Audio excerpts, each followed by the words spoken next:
Minnesota Governor Tim Walz and his family accepting the vice presidential nomination of the Democratic Party, giving, to my untrained ear, a pretty perfect speech. The part where he said, I haven't given a lot of big speeches like this one in my life, but I've given a lot of pep talks. And the crowd erupted in coach, coach, coach, coach, coach. The final nominating speech for him tonight from one of the young men in his life who he has both taught and coached, and then being joined by the Mankato West football players who he brought to the state championship. This was a very USA kind of speech. The sight of his son Gus and his daughter Hope weeping as their dad took to the stage is really something. Jen. I mean, I love Gus Walz. I'm going to start ugly crying right now talking about him, just watching his kids react to him. I know. but watching his kids react to him, I mean, as a mom, you know he's a good guy, you know, because if you can have kids who wear their hearts on their sleeves like that as adults, you know he's a good guy. But I was watching that thinking, what percentage of people in that room knew who he was 4 weeks ago? Yes. A tiny percentage of people. And now he is like everybody's coach, everybody's teacher, he's the neighbor. And it wasn't, to Lawrence's point earlier, a partisan speech. I mean, I loved that line. I also loved in the beginning when he said, growing up in a small town like that, you learn to take care of each other. The family down the road, they may not think like you do, they may not pray like you do, they may not love like you do, but they're your neighbors and you look out for them.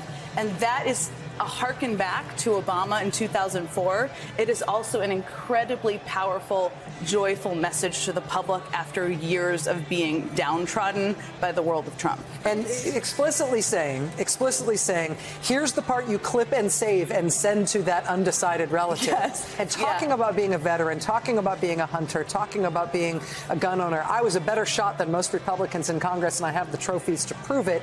But I'm also a dad, and I believe in the Second Amendment, while I believe in our first responsibility is to keep our kids safe. It's how he embodies the American dream, right? For all the criticisms of our country and the complaints, this guy grew up squarely in the middle class in Nebraska, right? He lost his dad. He went on to serve in the military. He became a teacher and a coach. And tonight, he got on the stage at the DNC. Forget your politics. It does not matter what you believe politically.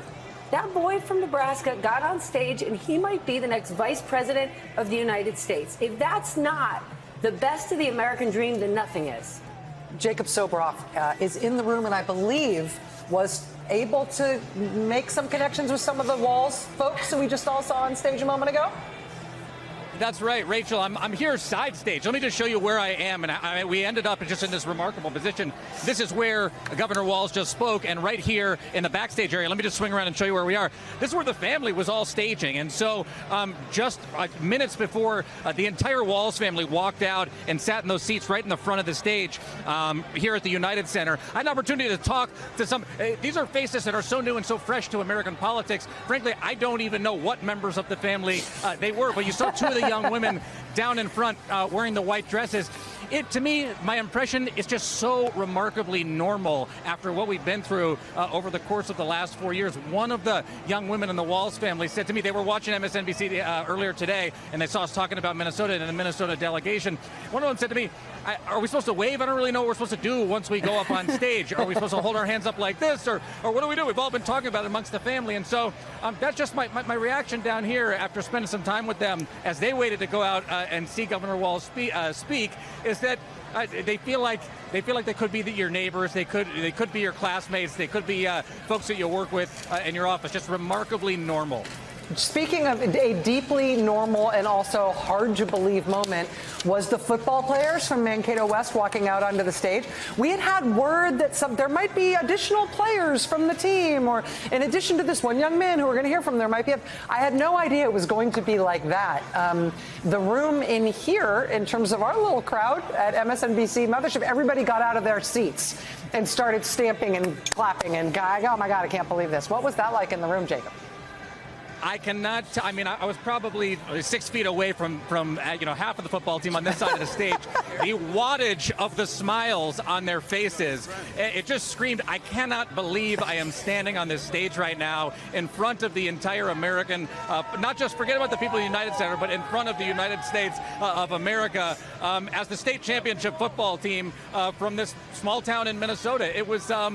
It was like we're all living it with them down here, and it was a really incredible thing to experience. Jacob, thank you very much. There is nothing more real, Chris Hayes, than still having your uniform shirt. I love that moment. Your jersey from when you won the state championship. You get the call, you're like, yes. Yes, I have. Are you getting on a flight to Chicago with your jersey? I am getting on a flight to Chicago with my jersey. Does it fit? I can't hear you. I don't care. It doesn't matter. It always fits. It's my jersey. That's amazing. Yeah, it's when you take a step back, there's something just so remarkable and shocking that it's like the Republicans are the ones with like the New York City real estate dealer at the top of the ticket, and the venture capitalist, and then the Democrats have like the Midwestern football coach and teacher who like had the state championship. Just like every sort of culture war trope inverted on itself. And I just think, look, Walz has an incredible biography, I said at the beginning, but he is an incredibly effective communicator. Yeah. And he is a professional. He didn't just walk out of Mankato West yesterday. He is a political professional. He is a very deft political communicator. And that was a 10 out of 10 effective speech in a short period of time, established his bio, vouched for Kamala Harris, did a lot about his record substantively in policy, and laid out a very popular agenda for Kamala Harris, all while sort of hitting the other party and the other nominees. Short and sweet and compact and effective in his inimitable style.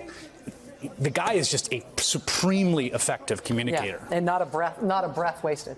You know, I did not have a guess as to who Kamala Harris would pick as vice president. I was sure she would make the right pick with all the information that they had, vetting and her own interaction with them. But imagine someone else being the VP pick, and that guy going up on the stage tonight for the 5 minutes they would have given him, 6 minutes they would have given him. You'd just be sitting there saying, what about him? But I can't think of a better launch of a vice presidential campaign that we've seen, especially with an unknown, someone who, as Chris says, was basically an unknown a very short time ago to many, including me, by the way. He was on my show a couple of times, but I couldn't remember it, and it was years ago. But, you know, in the very beginning of his speech, he was talking about his life. And in his life, this became a very important sentence in his life. He said, "Thank God for Social Security survivor benefits."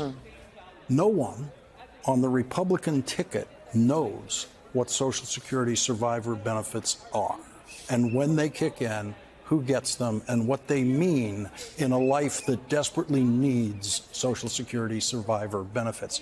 And this speech goes throughout, making very simple connections, and that word neighbor just keeps coming up. He makes this about neighbors. He doesn't even talk about voters. He talks about neighbors and connecting with neighbors. And that golden rule, mind your own damn business, he delivers with a freshness every time that is so effective and powerful. It's just such a powerful theme about what this campaign is about.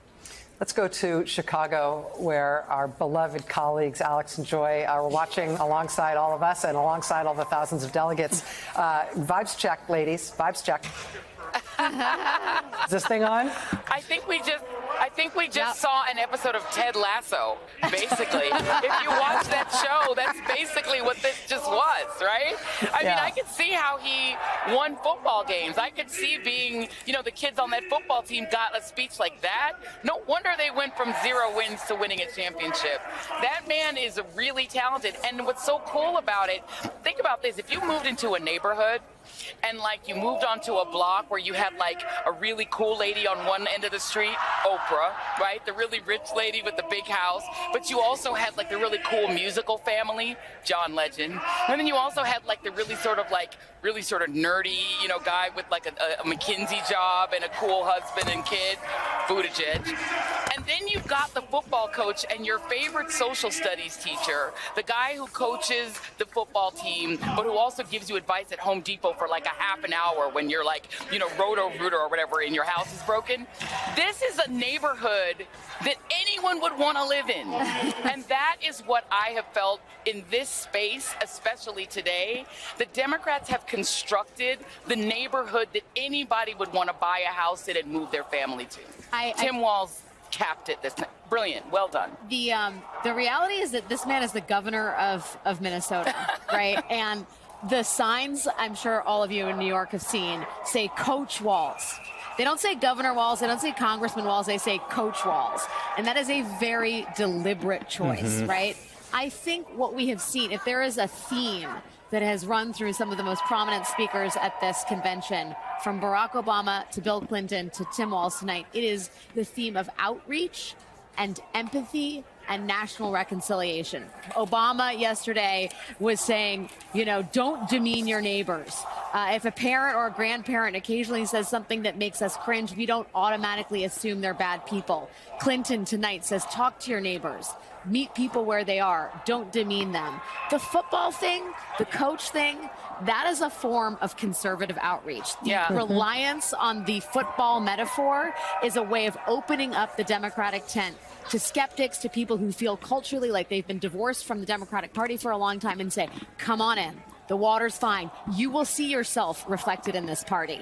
The guy we're putting at the second highest position on the ticket is a football coach. That's why those signs tonight said Coach Walz and not Governor Walz. I need to go to the Minnesota delegation right now because I think that Jacob Soboroff is about to be crowd surfing or something.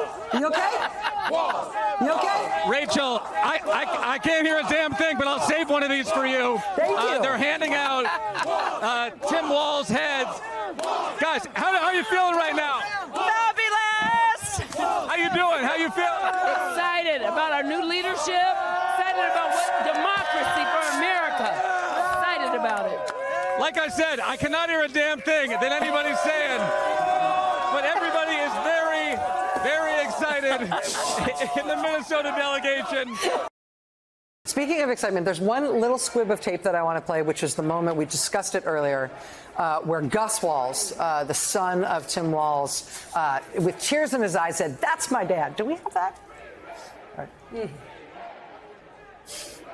With his dad on the stage. You see both Hope and Gus Walz. That's my dad. Both Hope and Gus Walz tearing up, seeing their dad up there. Oh, that moment. Joy and Alex, is Minnesota still going?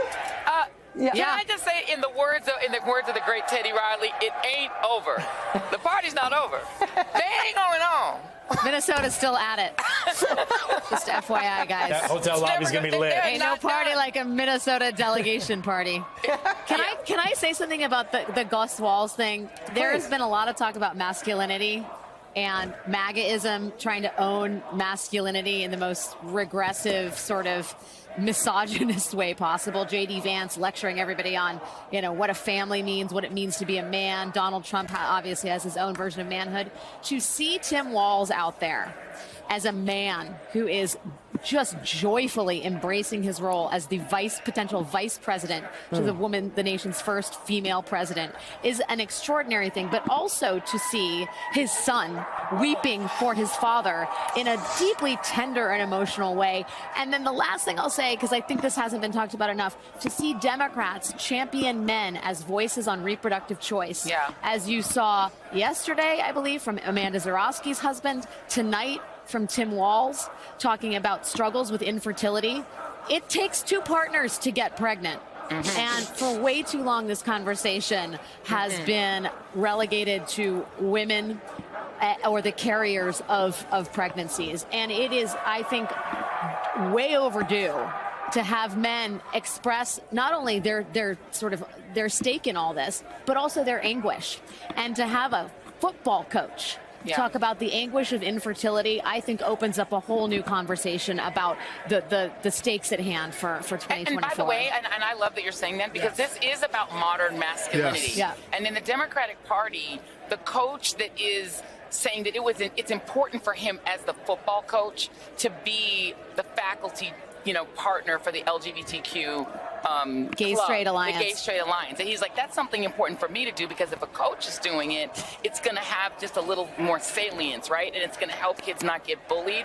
I mean, what's really been fascinating is to watch the men of the Democratic Party model a kind of masculinity that is simply 21st century masculinity. Speaking of 21st century masculinity, how about that? How about that as a setup? That'll lead in. We got Senator Cory Booker. I was like, who's it going to be? Who could it be? But see how we did that? The 21st century man himself, Senator Booker. Tonight was your night as chairing the events. Yes.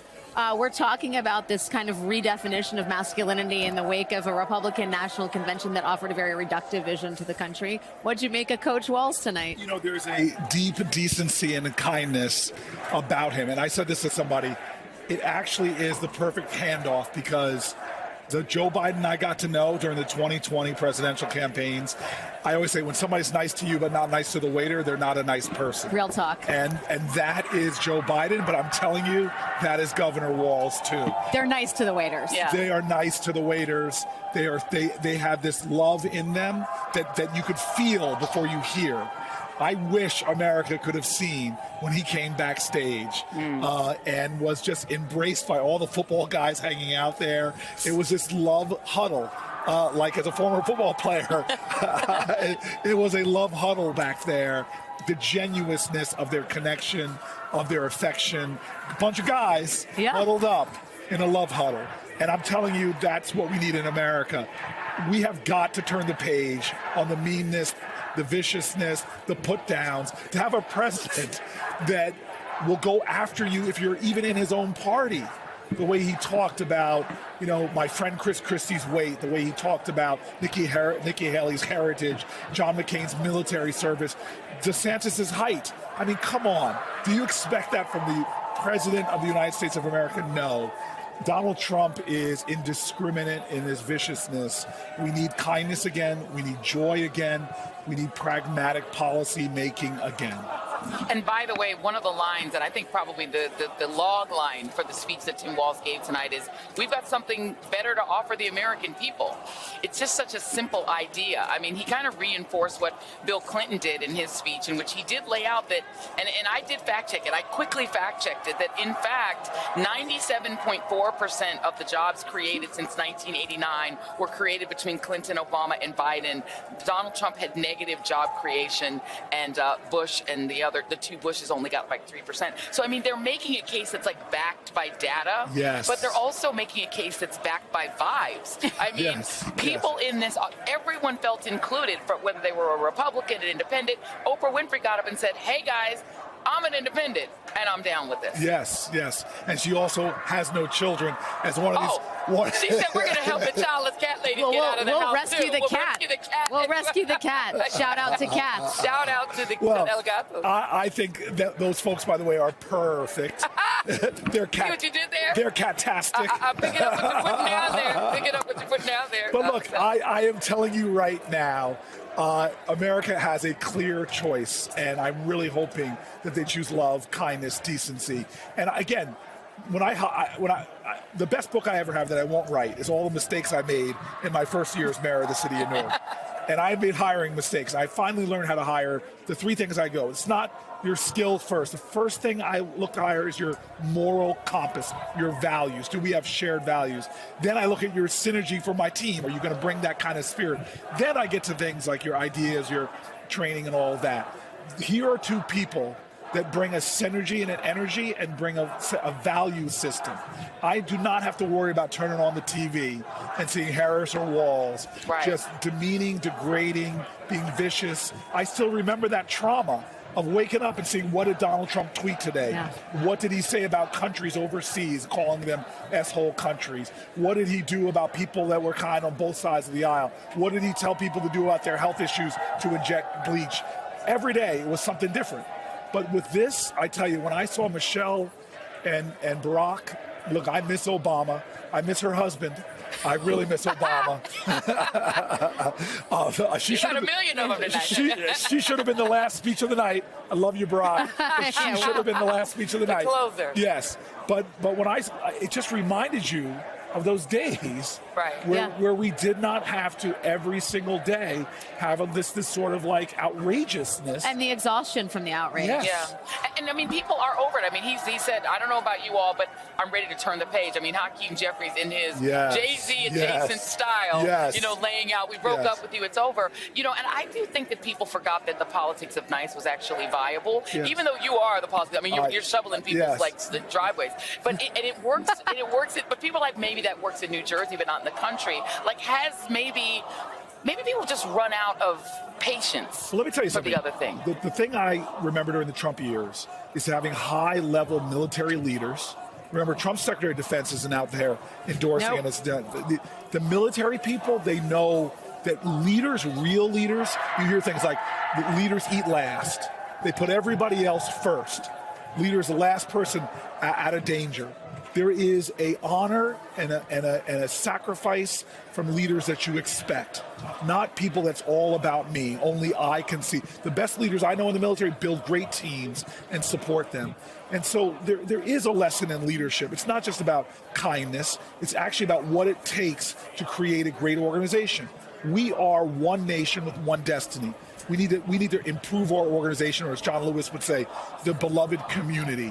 Who is best of these candidates to create that beloved community, to create a Team America sense again? Is it Donald Trump, or is it Coach Walz and Kamala Harris? That's what I want back in the White House. Senator Booker, it's Rachel Maddow. It is. Can you hear me? You have an IFB. Can you hear me, Senator Booker?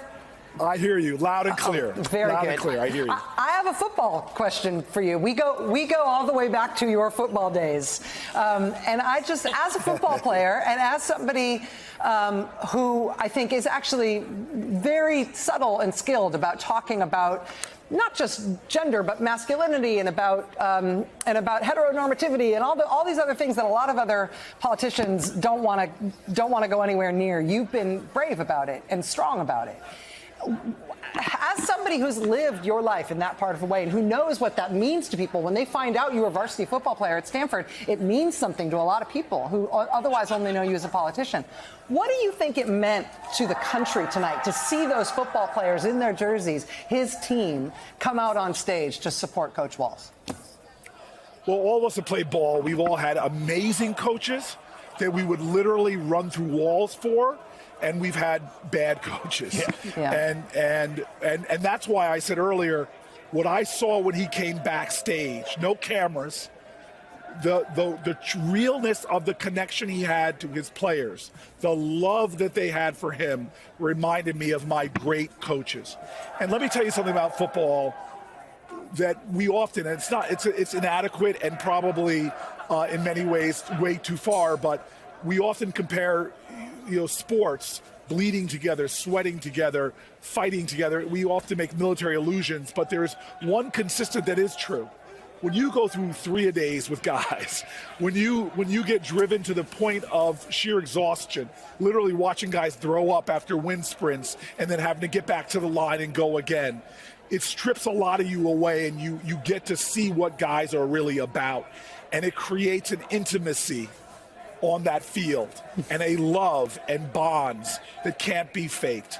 This is why, for me as an ex-ball player, I want a coach that knows that lived that is that in the White House as part of that team. When I heard that he was a coach and a kind of a coach that said, I'm going to use my footballness to also embrace the LGBTQ community. I'm going to use my footballness to talk about issues that too far and too long have been in the shadows, like IVF. I'm going to use that masculinity that is a privilege in this society to shine a light on people that are left out. This guy is a different kind of guy, the kind of guy that we all know, the kind of guy that we all love and would follow as his players did. But I can't wait for him to be vice president of the United States, because when he gets up there and starts talking about issues, like the fact that we as a nation have not done any of the research on things like menopause, or have a terrible problem with things like maternal mortality. Guy like that looking people in the eye and say, hey, we have a real problem still with black women dying in childbirth because we don't listen to them and about their pain. This could be really a kind of epic leader that's going out of his what people would put as his sort of brand or caste, but somebody that truly can talk to all of America. Senator Cory Booker, always a privilege to talk to you under any circumstances, anywhere, but particularly tonight, especially because you had a long night on stage tonight, sir. Thank you so much. Thank you, Thank you. Many viewers may also know you for taking on Donald Trump, as you said you would in your campaigns, and dealing with the civil fraud case against him in your jurisdiction in New York. So here for more than one reason. Thank you for joining us tonight. Thank you for having me. I appreciate it. Let's start with how Michelle Obama put it and the history that I raised, that there has not been as many states that have gone forward with breaking these barriers, and what you thought of what she said and what Kamala Harris thus represents. So she dropped the mic. She was electric. She was magnificent. And Barack Obama, unfortunately, had to follow her. At the end of the day, there are 2 black women attorney generals. My little sister from Massachusetts, Adrienne Adams, and there are a number of elected officials in the state of New York who are my friends and who are my colleagues. We have a speaker who's African American. We have a number of members in the Senate and the legislature. We have a Senate Majority Leader in the state of New York, Andrea Stewart-Cousins. And so we are leading by example. But the reality is that we do have our challenges. We need more women in the United States Senate. We need more black women attorney generals. We need more we definitely need a black woman governor, a number of black women governors. But the reality is that, you know, breaking a glass ceiling is nothing more than a historical footnote. The question really that I pose to individuals is, what do you do with the power that's in your hand? And so Michelle Obama talked about being transformative. And as the Attorney General of the state of New York, I've used the law both as a sword and as a shield of representing the interests of individuals who've historically been locked out of the sunshine of opportunity and bringing more voices to the table of power. And as the Attorney General of the state of New York, I've stood against bullies who recognize and think that they're above the law, but they are not. You know, we examine cases based on facts and based on evidence, not based on politics. And when the facts and the evidence against basically constitute a case of fraud, a pattern and practice of fraud and illegality, I have a duty and a responsibility to follow the law and to file a case. And I am prepared. You know, Donald Trump called me a number of names. He threatened my life. But that's okay, because faith and fear cannot share the same space. And I've got a responsibility and a duty to stand up and uphold the law.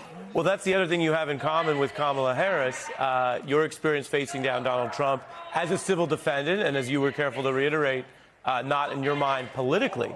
But what did you learn or glean from that experience that might be relevant to her running against him and, if it holds, facing him in a debate next month? To ignore the noise and to focus on the facts and to focus on issues that New Yorkers and Americans as a whole are facing, such as price gouging, such as individuals who believe that the rent is too damn high. Focus on fraud, illegality, privacy breaches. Focus on those issues that people care about. Inflation is going down, and I'm happy about that. But, you know, and the Democrats obviously are focusing on the felt needs of Americans, and that's really critically important. And we've got to speak to those felt needs. And we have to not be distracted by individuals who call us noise because they look small. And we will not be small because we've got a job to do, and that is representing the interests of Americans right now. And Kamala Harris is the most experienced candidate for president. In fact, she's more experienced than the last 4 presidents as the district attorney, as the attorney general of California, the largest state in the nation, as a United States senator who has traveled the globe and met with heads of state, and as the vice president of these United States. She is prepared on day one to step into the Oval Office and to get things done. We can return to normalcy once again, and she can bring the joy and she can bring the unity that we are all so desperately seeking. And last but not least, we will not cringe when we see President Harris give a press conference or make some comments. We will not, again, be, embarrassed by individuals who, again, are reduced to a very small figure. What we need, again, is a large figure in the office of the White House, and someone who will lead us and someone who we all will be proud of. And that, my friends, is President Kamala Harris. And I look forward that one glorious day to say, Madam President. You know, it sounded like a strong closing argument, but that's what you're known for. I'm going to toss it back to Joy inside the hall.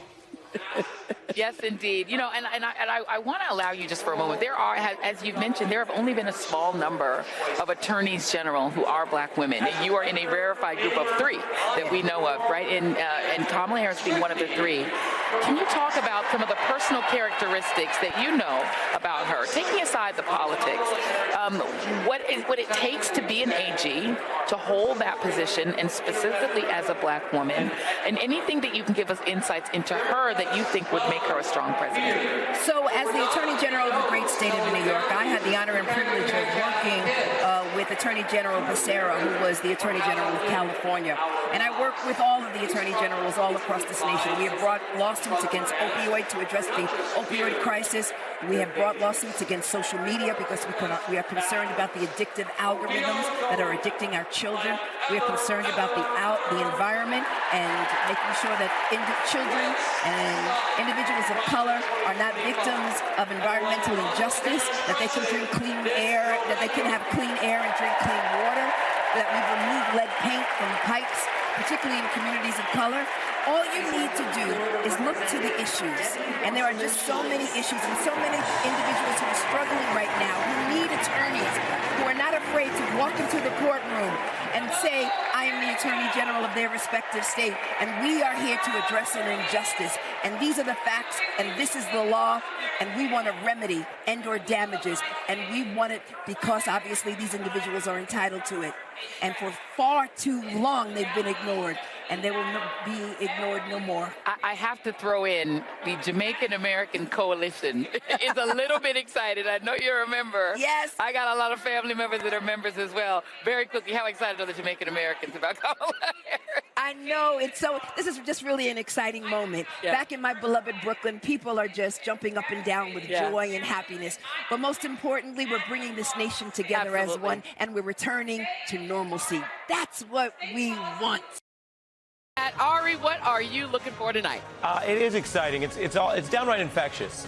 Even as we try to follow all the evidence and the storylines, and no one knows what's going to happen when people actually come out to vote. But there's a mood. The vibe is then the word of the week. And Joy, sometimes I reach for lyrics and I quote them.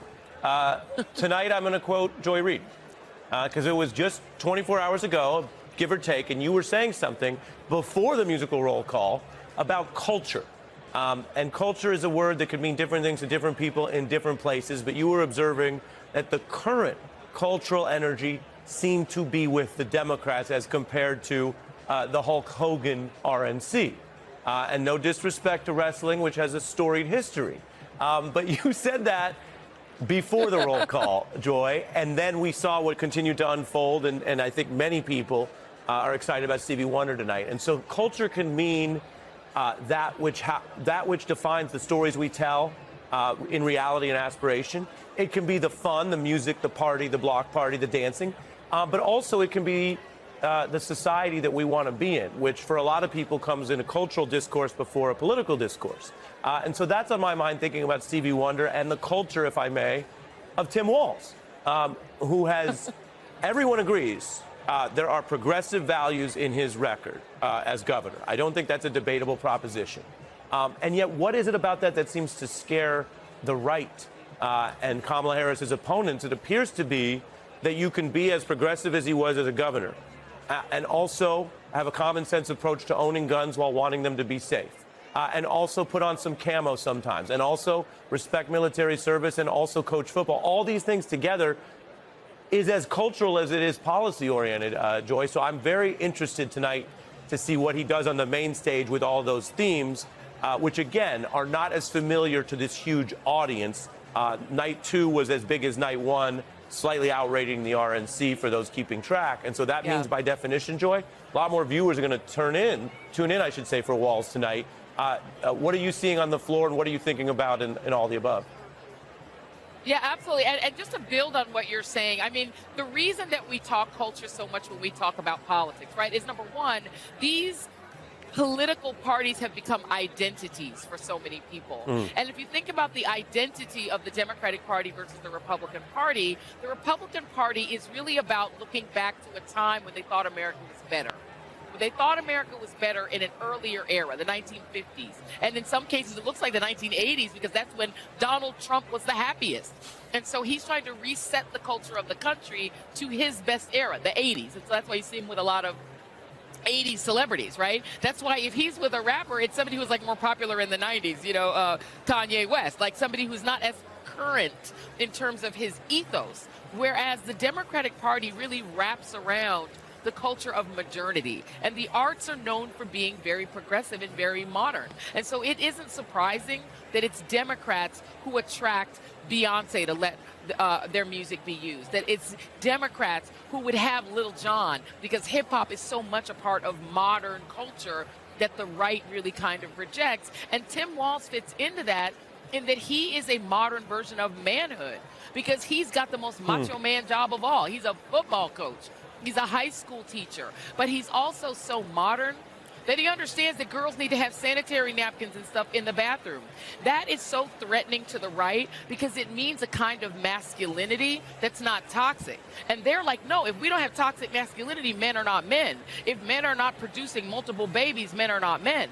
But the left and the Democrats are saying, nah, we actually can have like the cool white guy that's like friendly to all the kids, and even the LGBTQ kids feel comfortable. He's a football coach, but he's not mean to them. And that's all Democrats are offering. And so really what this is, you're being offered as America invitations to 2 house parties. And the question is, which house party do you want to go to? That's what an election is. What country do you want to be? Do you want to be at house party A, which is the house party that's like the 80s, and it's got like Kid Rock, and it's got, you know, the lady from OnlyFans at it? Or do you want to be at the house party that I'm at right here, where you've got this incredible mix of people, including Republicans, who are all welcome to the barbecue, who everybody gets a plate, no matter who you are, who you love, what you look like, what's your color, your race, your religion. That is what the Democratic Party has become. In the modern era, the Democrats are the house party that everybody's invited to. I hope people are listening close to what you're saying, and we may have to clip that for the internet. I mean, you just put that so well, and then we have the double entendre of party. These are political parties, but then it's which party do you want? There's a very old saying, ain't no party like a DJ Cassidy party, because a DJ Cassidy party has 50 songs for every state. That's a riff on the saying. But no, I love what you said there, Joy, and it also reminds us of something that is different this year. Usually campaigns are fighting over what the frame of the issue is, and they disagree. So one side says immigration wall, and the other side says economy progress. So they're literally having different debates, and sometimes the louder screaming message can win by convincing people, well, this is the issue or the problem. What you just reminded everyone is that in a manner that might be bad news for the Republicans, they are overlapping on the message of time. In other words, Kamala Harris is saying we're not going back, and DJ Cassidy's saying let's remix things into the future, and that's the kind of consistent cultural message. And the Republicans aren't resisting that. They're talking about bringing out their old calendar, agreeing with the time reference, but in a way that may not be as appealing. So, well, we've got some time to get into all that. I know Alex Wagner's standing nearby with both of us, so we'll see Joy in a second, but we're bringing in, it's official. We can say I have this, I have it official now, Alex.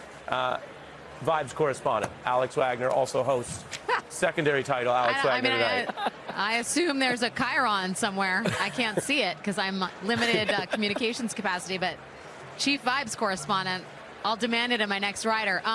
Can I tell you that I was just speaking with a couple members of the Georgia delegation, asking them, of course, what's going to unfold in their state in November, and we talked about Lil Jon. Nobody's over it yet. People are still feeling the glow of that roll call.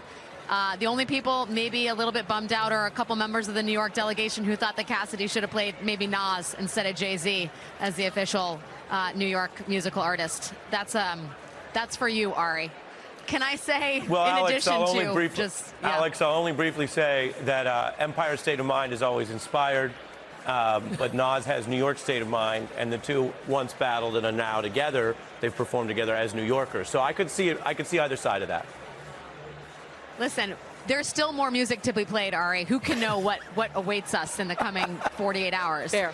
I will say this, though, because I think you guys are hitting the nail on the head about the sort of choice at hand, and to put a finer point on it, the idea of manhood and what it means for the American society writ large, right? MAGAism is this reductive, misogynistic throwback form, a very regressive form of masculinity that Donald Trump and J.D. Vance have offered the country. It's rooted in grievance, and it's coach night here, right? Democrats are offering the country Tim Walz, as Joy said, the football coach who can also be head of the LGBT Gay Straight Alliance at his local high school. I mean, this is a person, and I would say Doug Emhoff too, two men who are comfortable supporting powerful, capable, intelligent women as they break a woman in particular, Kamala Harris, but women in general as they break glass ceilings as Kamala Harris seeks to lead the nation. It's really, I think, a hinge point in terms of, I'm not going to call it the battle of the sexes, but gender and how we think of traditional roles of men and women. And I don't think you're going to see a better contrast in American politics today than what Tim Walz presents on stage tonight and what we saw at the RNC. Yeah, absolutely. I have to ask a follow-up, and it's a little bit of a reveal, Alex, because we did get a chance to talk with Governor Gavin Newsom just briefly when he sidled on over to our side of the arena. And we did get a chance off camera to ask him, why no Kendrick Lamar? I mean, if Georgia's going to go big, if they're going to go Atlanta big and bring Little John, why not go bigger and bring Kendrick Lamar? And then I would also ask, Minnesota. No Prince, no Prince, no hologram of Prince, everyone had an opportunity to go big here. I thought we had some Prince music. Am I mistaken? And I would just also say, but no hologram. Listen, if you're going to talk Atlanta, oh, no hologram. Right. I hear you on that. I also think, if we're talking Atlanta, really, can we ignore Andre and Big Boy, Outkast? I'm sorry.